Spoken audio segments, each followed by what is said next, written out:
محمد رسول الله. إن الحمد لله نحمده ونستعينه ونستغفره ونعوذ بالله من شرور أنفسنا وسيئات أعمالنا. من يهد الله فلا مضل له ومن يضلل فلا هادي له، وأشهد أن لا إله إلا الله وحده لا شريك له، وأشهد أن محمدا عبده ورسوله. يا أيها الذين آمنوا اتقوا الله حق تقاته ولا تموتن إلا وأنتم مسلمون. يا أيها الناس اتقوا ربكم الذي خلقكم من نفس واحدة وخلق منها زوجها وبث منهما رجالا كثيرا ونساء، واتقوا الله الذي تساءلون به والأرحام إن الله كان عليكم رقيبا. يا أيها الذين آمنوا اتقوا الله وقولوا قولا سديدا يصلح لكم أعمالكم ويغفر لكم ذنوبكم، ومن يطع الله ورسوله فقد فاز فوزا عظيما. أما بعد، فإن أصدق الحديث كتاب الله تعالى، وخير الهدي هدي محمد صلى الله عليه وسلم، وشر الأمور محدثاتها، وكل محدثة بدعة، وكل بدعة ضلالة، وكل ضلالة في النار. ثم أما بعد. Falënderimet të takojnë Allahut të madhëruar, atë e falenderojmë prej tij ndihmë dhe falje kërkojmë, atë që udhëzon Allahu nuk ka kush që e humb, dhe atë që Allahu e lën e humbje nuk ka kush që e udhëzon. Dëshmojmë se nuk ka të adhuruar me të drejtë përveç Allahut, dhe dëshmojmë se Muhamedi sallallahu alaihi wasallam është robi dhe i dërguari i tij. Të nderuar vëllezër, Allahu i plot fuqishëm me të gjitha udhëzimet e tija na ka mësuar që të jetësojmë një ekuilibër, një balans në mes fjalëve edhe veprave, në mes dijes edhe praktikës, mes asaj që lexojmë, dëgjojmë, mësojmë edhe asaj që veprojmë.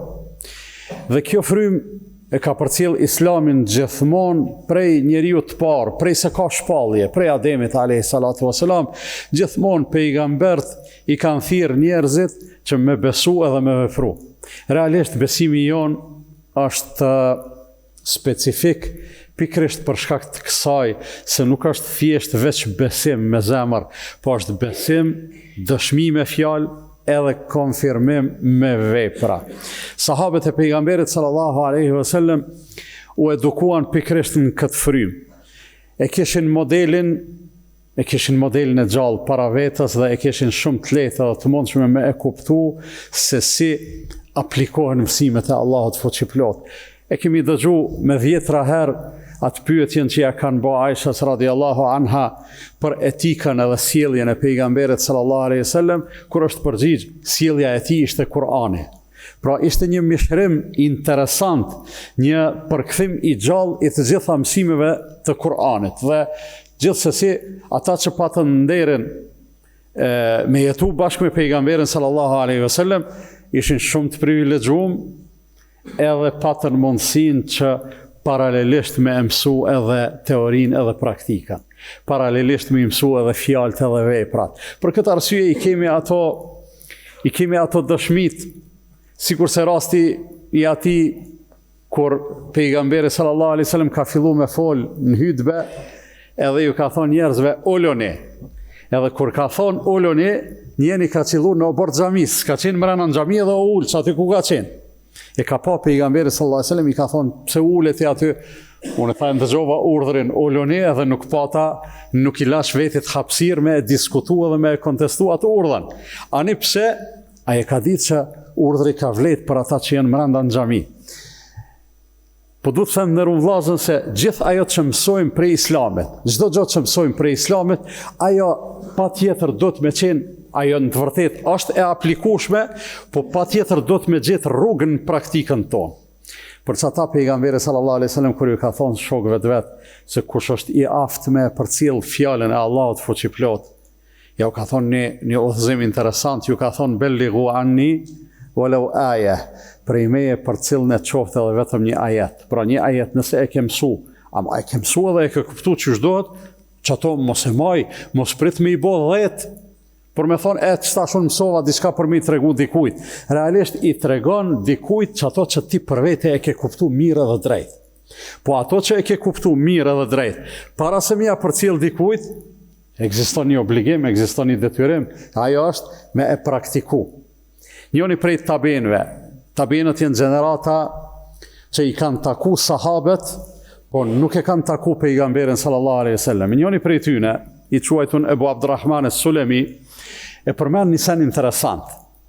Thot, na kanë rrëfy ata cilët na mësonin leximin e Kur'anit prej shokëve të pejgamberit sallallahu alaihi wasallam, sikur Uthman ibn Affani, Abdullah ibn Mas'udi e të tjerë. Pra çështu po e fillon ky dëshmin e vet, ky burri, thot ata që na mësonin leximin e Kur'anit prej shokëve të pejgamberit sallallahu alaihi wasallam na kanë rrëfy. E kanë rrëfy praktikën e vet ata të bekum. Kanë thonë, kur i mësonim prej pejgamberit sallallahu alaihi wasallam ajetet. Njëherë i mësonim 1, 2, 3, 5, po kur u bëjshin 10. Kur i bëjshin 10 ajete që i kena mësu, nuk kalonim me i mësu 10 tjera pa i kuptu mirë që i kena mësu, përveç kuptimet edhe pa i shtin praktik. Për arsye se dija e cila nuk është e aplikueshme, dija e cila nuk ka mundësi me u përkthy në praktik, ajo nuk është dije. Dhe pejgamberi sallallahu alaihi wasallam në mes tjerash, menoj që këte që do ta them, nuk e gjejmë dikun tjetër të formuluar çështo. Ka përmend se paska edhe dije të panevojshme ose dije të padobishme. Dhe prej kësaj ka kërku mbrojtje pejgamberi sallallahu alaihi wasallam kur i ka thonë Allahut E'udhu bike min ilmin la yanfa. Kërkoj o Zoti im të më mbrosh nga dituria e cila nuk bën dobi. Cila është dituria e cila nuk bën dobi? Nuk janë veç ato të cilat për një mes s'ki që i përkthen në praktik. Ka gjona që ekstrem janë të panevojshme. Ekstrem janë të padobishme, s'kan kurfar aplikime. S'është fjala veç për këto. Këto është e qartë puna e tyne. Po dije e panevojshme është edhe një dije e mirëfillt, të cilën ti nuk e aplikon. Edhe pejgamberi sallallahu alajhi wasallam kur ka kërkuar mbrojtjen e Allahut këtu, se ka kërkuar mbrojtjen që mos më mësu, po e ka kërkuar mbrojtjen prej gjendjes së mungesës së praktikës. Me ditë diçka e mos më punu, o Zot ruajm. Nuk kam qef me më ndodhë që kja. Për ndryshe, ai burri që e fillum rrëfimin e tij, thot na mësonin, na rrëfenin sahabët që na e mësonin leximin e Kur'anit. Na e mësonin leximin e Kur'anit sikur na sot një pjesë e njerëzve, nuk janë shumë, pak janë, të kaluar ndoshta ka pas më shumë, që vinë edhe i mësojnë shkronjat e Kur'anit, i mësojnë vokalet e Kur'anit, i mësojnë mënyrat e lidhjes së aty në shkronjave, derisa të mësojnë leximin e Kur'anit në origjinal është fjala. E kanë mësuar edhe njerëzit para neve.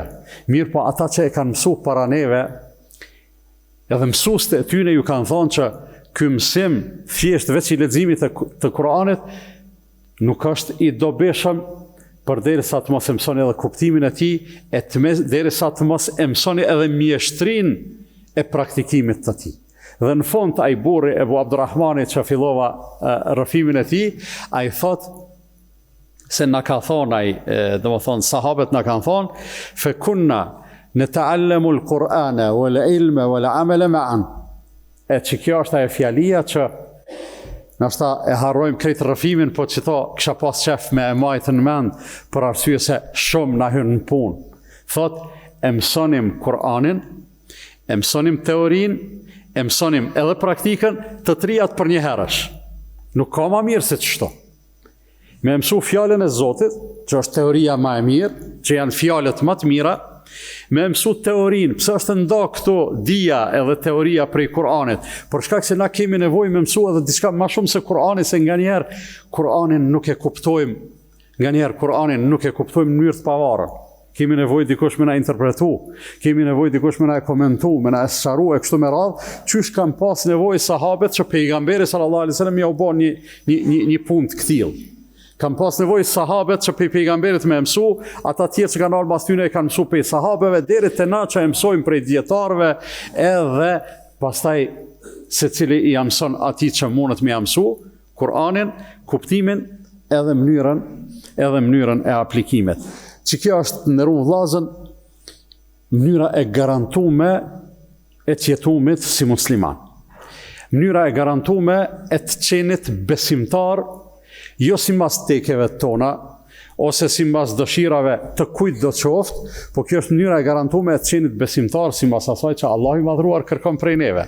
Se funit na nuk e kemi zgjedh fen, na nuk kemi zgjedh besimin. Me pas zgjedh na, bo aki këshëm zgjedh gjona hala ma të leta se sa islami që i ka, sikur se është rasti i namazit, kur ja ka obligu Allahu pejgamberit sallallahu alaihi wasallam 50 vakte, Musa alayhis salam ka tregu se 50 vakte njerëzit kanë me pas vështirë, derisa është ranë 5 vakte, Allahu ka thonë, unë fjala ime nuk ndran, kam ju shpërbly për 50 vakte nëse i falni 5. Po na ndoshta edhe çto 5 i kishim ndryshu, ndoshta edhe haxhin e kishim ndryshu.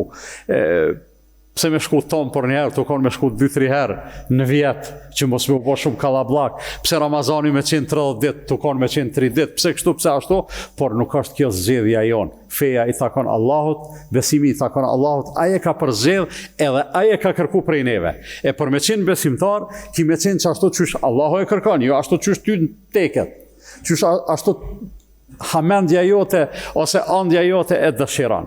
Dhe për këtë arsye një mënyrë e këtill e edukimit, prodhon njerëz serioz, prodhon besimtar të sinqert, prodhon njerëz që fjala u ka pesh, e fjala ka pesh të ndërun vllazën, vetëm atëherë kur mrapa saj çndron bagazhi i veprave. Për arsye se me fol mirë din të gjithë njerëzit, por jo të gjithë ata që flasin mirë u merret fjala seriozisht.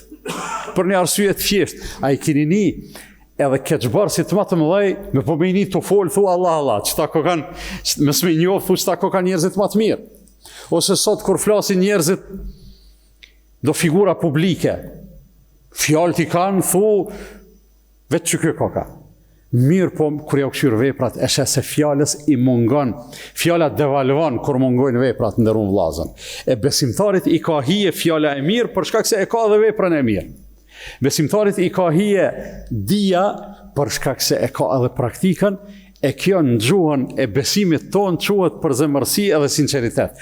Pikërisht që tha Allah i madhruar e lyp prej neve. Kjo nuk ka me na bot pagabushëm, nuk ka me na bo me lache, ka pas edhe në mesin e shokëve të pejgamberit sallallahu alaihi wasallam njerëz që kanë bo gabime, mirë po ajo dia e mirëfillt edhe praktika e duhon njeriu edhe kur gabon nuk e lën me u akomodu në gabim, me u një mirë edhe komod pse ka gabu, por ndërzgjegja e po në bunën e vetë, derisa e njeri të mos përmirësohet edhe pikrisht këto Allahu i madhruar i kërkon prej neve. Pra të jemi të dishëm, të jemi të përkushtuar në vepra, të jemi të sinqert, edhe kur gabojmë, të mos hamendemi për me u largu prej gabimit edhe me e kërku rrugën e këthimit ka Allahu fuqiplot. Allahu i madhruar na udhëzoft e na forcoft në atë që është më e mira dhe më e drejta.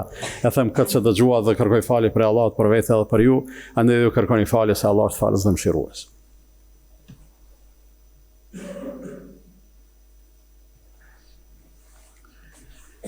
Elhamdulillah, wa salatu wa salamu ala rasulillah. Të nëru vllazën, njerëzit që u edukun në këtë frym, pastaj gjatë gjithë jetës tyne qëndrun, kur hynin në xhami me e falë namazin, sikur se hym ne dhe e dim se të gjitha xhamit janë të kthyme ka një drejtim. Nuk ka xhami, për shembull xhamia jonë është e kthyme kështu, nuk ka xhami të kthyme anej. Për çfarë arsye? Për arsye se e kemi një kible. Kible do më thonë anë ka duhet me u kthy. E ata në praktik edhe fizikisht e kam përjetu kthimin ka kibla 5 herë në ditë, e të njëjtën pastaj e kanë marrë si moto të jetës, që edhe kur kanë dalë prej xhamie, zemrat edhe shpirtat i kanë pas të kthyme ka kibla, ka cila kible, jo patjetër në kuptimin gjeografik ka çabja, po kibla e zemrave, çka është? Kibla e zemrave dhe e shpirtave është kënaqësia e Allahut fuqiplot. Gjithmonë synim në jetën e tyne ka qenë qysh me e fitu kënaqësinë e Allahut, edhe nuk e kanë nda pastaj ibadetin prej jetës të përditshme. Ose asaj që sot njerëzit i thojnë fen prej jetës. Me nda fen prej jetës është masakra më e madhe që i bëhet fesë. Pse? Për arsye se feja ka ofertë, feja ka këshill, feja ka udhëzim edhe për gjanat më të thjeshta të jetës. Qysh me him banjo me dal prej banjos, qysh me u pastru, qysh me u vesh, qysh me u duk, qysh me u kre, qysh me u parfumos. E mos flasëm për ato gjanat pastaj që e munën me u duk edhe më të rëndësishme edhe më të komplikume. Kështu që në praktikën tonë në rrugëllazën nuk është në rregull me i thonë vetit besimtar, me kthy ftyrën ka kibla kur është në xhami, kur del prej xhamie zemrën me kthy anej ku nuk është kënaqësia e Allahut fuqiplot. Ka kibla e interesave të ndryshme të ulta, madje jo të vetat, po interesave të huaja, interesave të përçarjes, interesave të luftimit të fesë, interesave të pengesave të ndryshme e kështu me radhë. Andaj duhet të jemi shumë të vëmendshëm në këtë aspekt, edhe jetën tonë ta organizojmë sipas mësimeve të Allahut, vetëm ashtu siç Allahu e kërkon. As duke deviju ka e majta, as ka e djathta, por duke e pas një kible, qysh e kemi kible në namazet, me e pas kible kënaqësinë e Allahut fuqiplot edhe kur dalim prej xhamis. Allahu na e mundsoft që me jetu pikërisht ashtu që është kënaqësia e tij.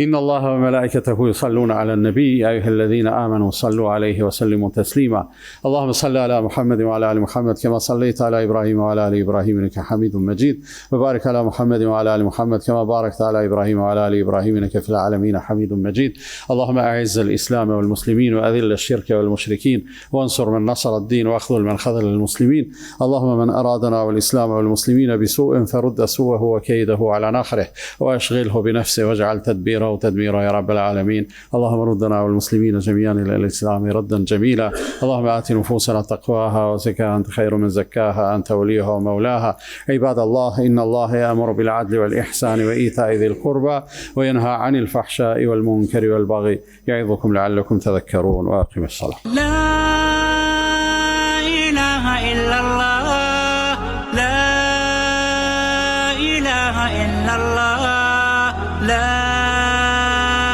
إله إلا الله محمد رسول الله